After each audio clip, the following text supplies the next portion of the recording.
नमस्कार दोस्तों, आप देख रहे हैं सोशल न्यूज़। मैं आपके साथ मोहम्मद अकरम। आप सभी को पता है जामा मस्जिद के बारे में, आप लोगों में से कई लोग गए भी होंगे। अब जामा मस्जिद को लेकर विवाद खड़ा होता हुआ दिखाई दे रहा है। कई लोग ये कह रहे हैं कि तालिबानी हरकत जामा मस्जिद के अंदर देखने को मिल रही है। साथ ही साथ दो तरीके की राय देखने को मिल रही है। हालांकि मैं आपको दोस्तों कुछ भी बताने से पहले पूरी खबर बता दूं।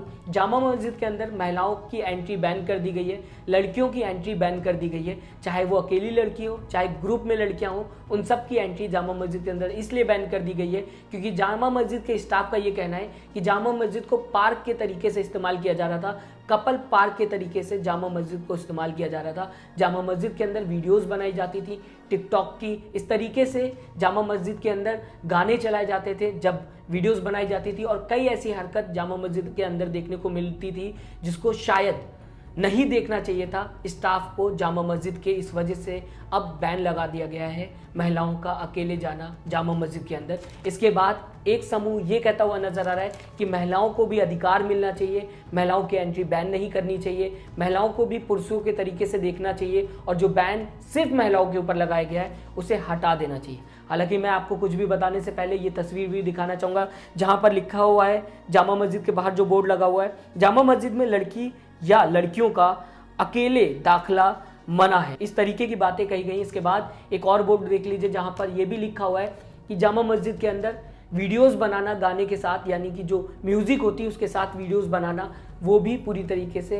बैन है। इस तरीके की बातें पहले कही गई थी, अब महिलाओं के ऊपर बैन कर दिया गया है। दो तरीके के पक्ष सामने आते हुए दिखाई दे रहे हैं, जहां पे एक पक्ष मैंने आपको बताया किस तरीके से कहता हुआ दिखाई दे रहा है कि महिलाओं का भी सम्मान होना चाहिए, उन्हें भी बराबर का हक मिलना चाहिए। दूसरी तरफ एक समूह ये कह रहा है कि जो हरकतें जामा मस्जिद के अंदर देखने को मिल रही थी, इस वजह से जो बैन लगाया गया वो कहीं ना कहीं सही लगाया गया। मैं दोस्तों आपसे पूछना चाहूँगा, क्या सच में जामा मस्जिद के अंदर जो बैन लगाया गया है वो सही है या गलत है? अगर आप अपनी राय दे रहे हैं तो ये भी बता दें क्यों गलत है और क्यों सही है। अपनी भी राय हमारे तक जरूर पहुंचाएं। मैं आपको दोस्तों अब बताना चाहूँगा विश्व हिंदू परिषद ने क्या कहा है। दरअसल विश्व हिंदू परिषद के जो नेशनल स्पोक्स पर्सन है, जिनका नाम है विनोद बंसल, उन्होंने AIMIM के कर्ता धर्ता असादुद्दीन ओवैसी को घेरे में लिया है। साथ ही साथ ये भी कहा है वो ओवैसी कहाँ गए जो ये कहते हुए दिखाई दे रहे थे कि अब देश के अंदर हिजाब वाली लड़कियों को प्राइम मिनिस्टर बनना चाहिए, देश की आला कमान संभालनी चाहिए। वो क्या अब इस मसले पे नहीं बोलेंगे,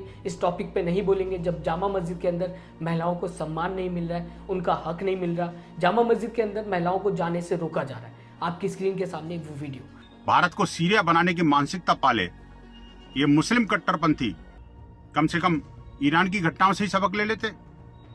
एक तरफ भारत सरकार जहां बेटी बचाओ, बेटी पढ़ाओ और बेटी बढ़ाओ की नीति पर आगे बढ़ करके प्रत्येक बेटी को सबल, सक्षम, निर्भीक और स्वावलंबी बनाने के लिए लगी हुई है, तो वहीं ये इस्लामिक जिहादी तत्व जो है उन बेटियों को, जिसको ये धार्मिक स्थल कहते हैं, ऐसी जामा मस्जिद में प्रवेश से प्रतिबंधित कर रहे हैं देश की राजधानी के अंदर।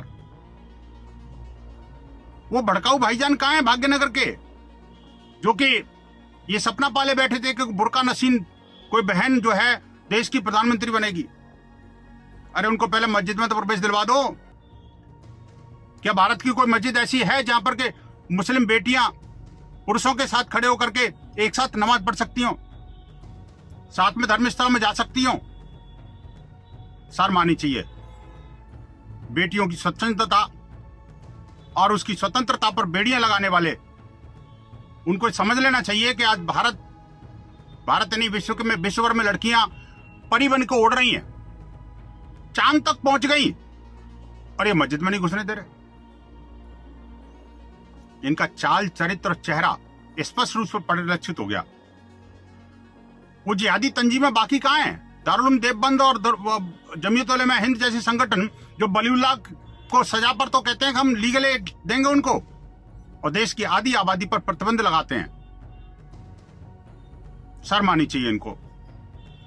अपने कुकर्मों पर पर्दा डालने के लिए बेटियों को प्रतिबंधित करने के बजाय अपनी मानसिकता को बदलो। अब मैं आपको दोस्तों बताना चाहूंगा जामा मस्जिद के PRO शबीउल्लाह खान ने ANI से बात करते हुए दोस्तों कहा है कि महिलाएं अंदर अकेले एंट्री लेने के बाद लोगों को टाइम बता देती थी और वहाँ पे उनका पार्टनर मिलने आता था और इसे पूरी तरीके से पार्क के तरीके से इस्तेमाल किया जाता था। साथ ही साथ कई लड़कियाँ ग्रुप्स में आती थी, उसके बाद टिकटॉक वीडियोस बनाई जाती थी, गाने लगाए जाते थे मस्जिद के अंदर। इसलिए यहाँ पर महिलाओं का आना बैन कर दिया गया था और अगर महिलाएं आना चाहती तो अपने फैमिली के साथ आ सकती। महिलाओं पे रोक नहीं लगाई गई है। जो अकेली लड़कियां यहाँ आती हैं, लड़कों को टाइम देती हैं, यहाँ आके गलत हरकतें होती हैं, वीडियोस बनाई जाती है, सिर्फ उस चीज़ को रोकने के लिए इस पे पाबंदी लगाई गई है। अगर आप अभी चारों तरफ देखें तो यहाँ महिलाएं मौजूद हैं। आप फैमिलीज के साथ आए, कोई पाबंदी नहीं है, मैरिड कपल आए, कोई पाबंदी नहीं है। लेकिन किसी को टाइम दे के यहाँ आना, इसको मीटिंग पॉइंट बना लेना, पार्क समझ लेना, टिकटॉक वीडियो बनाना, डांस करना, ये किसी भी धर्म स्थल के लिए मुनासिब नहीं है। चाहे वो मस्जिद हो, मंदिर हो, गुरुद्वारा हो, किसी भी धर्म स्थल का प्रोटोकॉल करना बहुत जरूरी है। हमारा पाबंदी लगाने का यही मकसद है कि ये मस्जिद इबादत के लिए है और उसका इस्तेमाल सिर्फ इबादत के लिए किया जाए। हमने सिर्फ अकेली लड़कियों के आने पे पाबंदी लगाई है, जो यहाँ आके लड़कों को वक्त देती हैं, उनके साथ मुलाकातें करती हैं, गलत हरकतें करती हैं, वीडियोस बनाई जाती हैं, टिकटॉक बनते हैं, डांस किया जाता है, इसलिए इस चीज पे पाबंदी लगाई गई है। अगर कोई यहाँ आके इबादत करना चाहे, नमाज पढ़ना चाहे तो मस्जिद खुली है, प्लीज आए, मोस्ट वेलकम। उस पर कोई किसी तरह की कोई पाबंदी नहीं है, लेकिन मस्जिद का इस्तेमाल मस्जिद की तरह हो। मैं आपको एक और बयान सुनाना चाहूँगा जहाँ पर ये जो बैन लगाया गया है इसको तालिबानी हरकत बताई गई है। मैं आपको बताना चाहूँगा स्वाति मालीवाल जो हैं, जो कि चेयरपर्सन है दिल्ली कमीशन ऑफ वुमेन की, वो ये कहते हुए नजर आई जो भी बैन लगाया गया है ये बहुत ज़्यादा गलत है, इसके खिलाफ है ये, और साथ ही साथ ये तब तक काम करती रहेंगी जब तक इस बैन को हटा नहीं लिया जाएगा। और जल्द से जल्द ये कोशिश करिए कि ये जो बैन लगाया गया है महिलाओं की एंट्री को लेके जामा मस्जिद में, इसे हटा लिया जाए। इस तरीके की लगातार ये वीडियोज़ में अपनी बात कहते हुए नजर आ रही। आज दिल्ली की जामा मस्जिद में शाही इमाम ने एक बोर्ड लगा दिया है कि अब से महिलाओं की एंट्री जामा मस्जिद के अंदर पूरी तरीके से बैन है। ये शर्मनाक है और सीधे सीधे एक गैर संवैधानिक हरकत है।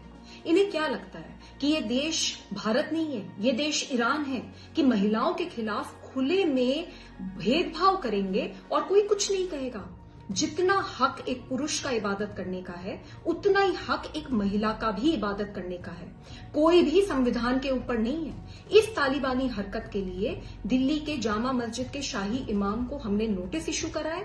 ये जो बैन इन्होंने कल लगाया है, इसको हर हाल में हटवा के रहेंगे। हर कोई अपने तरीके से प्रतिक्रिया देता हुआ नजर आ रहा है। कुछ लोग इसे सही बता रहे हैं और कुछ लोग गलत बता रहे हैं। मैं आपको दोस्तों बताना चाहूंगा, अगर इंडियन एक्सप्रेस की माने तो जामा मस्जिद के इमाम शाही अहमद बुखारी ने ये कहा है कि जामा मस्जिद के अंदर जो बैन लगाया गया था अब इसे हटा लिया जाएगा, लेकिन इसमें कई नए रूल्स लाए जाएंगे ताकि इस तरीके की हरकत जो महिलाएं इसको एज अ पार्क यूज़ करती थी वो ना यूज़ करें। उन्हें भी ये बात समझनी चाहिए कि यहाँ की आइडेंटिटी एक अलग आइडेंटिटी है और इस्लाम में इस तरीके की बातों से दूर रहने को कहा गया है, यानी कि मस्जिद के अंदर सिर्फ आप इबादत कर सकते हैं। साथ ही साथ ये भी कहा गया है कि अगर ये मस्जिद ना होती, कोई और धर्म का प्लेस होता, तब भी यहाँ पे इस तरीके का अगर पाबंदी लगाई जाती तो वो शायद सही होता। दोस्तों आप हमें कमेंट करके ज़रूर बताइएगा आप किस तरीके से इस बयान को देखते हैं जहाँ पर जामा मस्जिद के अंदर महिलाओं की एंट्री बैन कर दी गई है। अपनी राय ज़रूर दें और अभी तक अगर आपने हमारे चैनल को सब्सक्राइब नहीं किया तो ज़रूर सब्सक्राइब करें लेटेस्ट न्यूज़ के लिए। अपना ख्याल रखें। नमस्कार। चैनल को लाइक, शेयर एंड सब्सक्राइब करें और बेल आइकन दबाना ना भूलें।